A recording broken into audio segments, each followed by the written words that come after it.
I shall first deal with the problem of education and employment. I believe that the present system of university education, both in its content and in its methods, does not give any special training for employment except for white collar jobs. The number of white collar jobs, especially of a non professional or non technical character, is limited. One has to make it clear to the university entering student community that the demand of white collar employment is becoming less. They should not, therefore, waste their time and money in getting university education. Even white collar jobs should be made more easily available to young men and women who have completed their secondary education. There should be a much greater change, of course, at the university and college levels, which should be employment oriented character. Finally, university students must be given opportunity to do some practical work, manual or otherwise.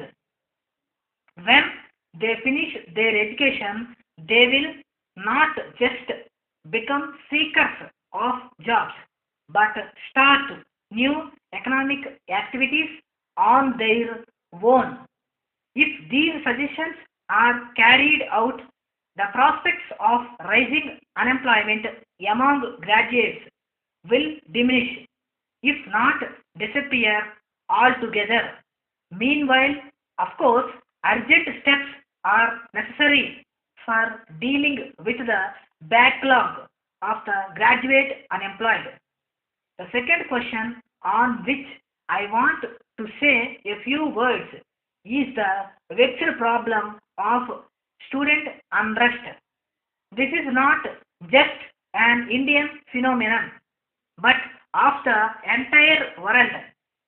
They find that our professions rarely coincide with our actual way of life and work. They find us out of date in our knowledge, ideas, and social attitudes. This is a conflict between generations where the young stand for participation in both decision making and implementation. Speeches on discipline are no solution. What is required is understanding on the part of the world of the desires and values of the young. It is only friendship and affection that can bring about enduring student discipline.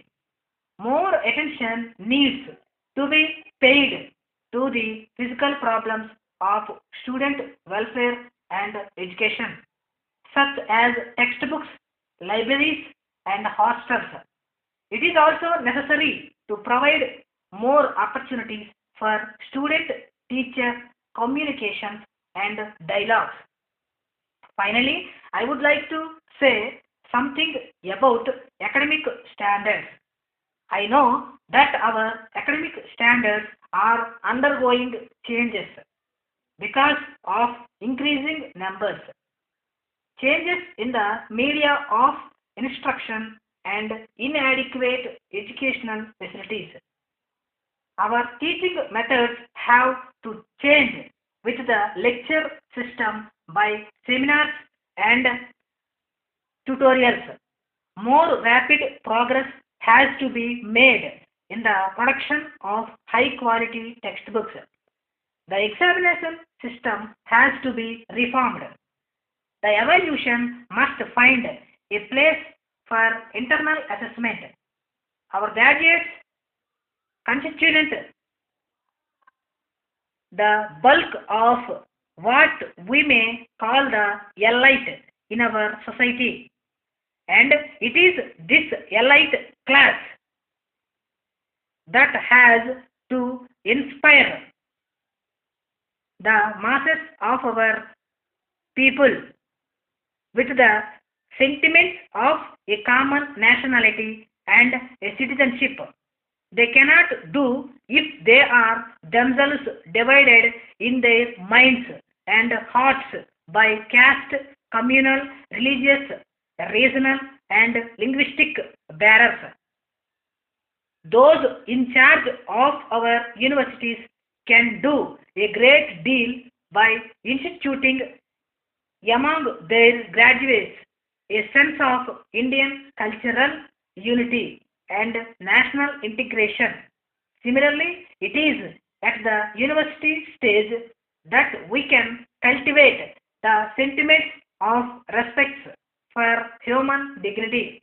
I wish you all success, my young friends who have graduated from this university in your future career. Dear Sir, I wish to make a few suggestions regarding examination reforms, which, if adopted, will rectify the present defects and malpractices in examinations. The students shall be allowed to bring into the examination hall as many books as they desire. They must be allowed to go through their books while they prepare their essays in answering the questions. The questions have to be set in such a way which will give them a clear picture of the understanding capacity of the examining in the subject.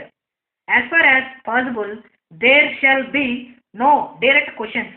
Under any circumstances, we must try to find out the real merit of the student, such of those candidates who merely get the notes by heart, and those who cannot write original essays are automatically eliminated.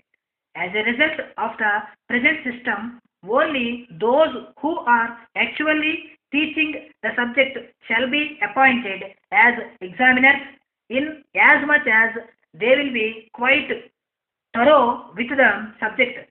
The scripts after valuation should be handed over back to the students so as to enable them to know their own mistakes. After this is done, the candidate should undergo an oral test by a committee consisting of internal as well as external examiners.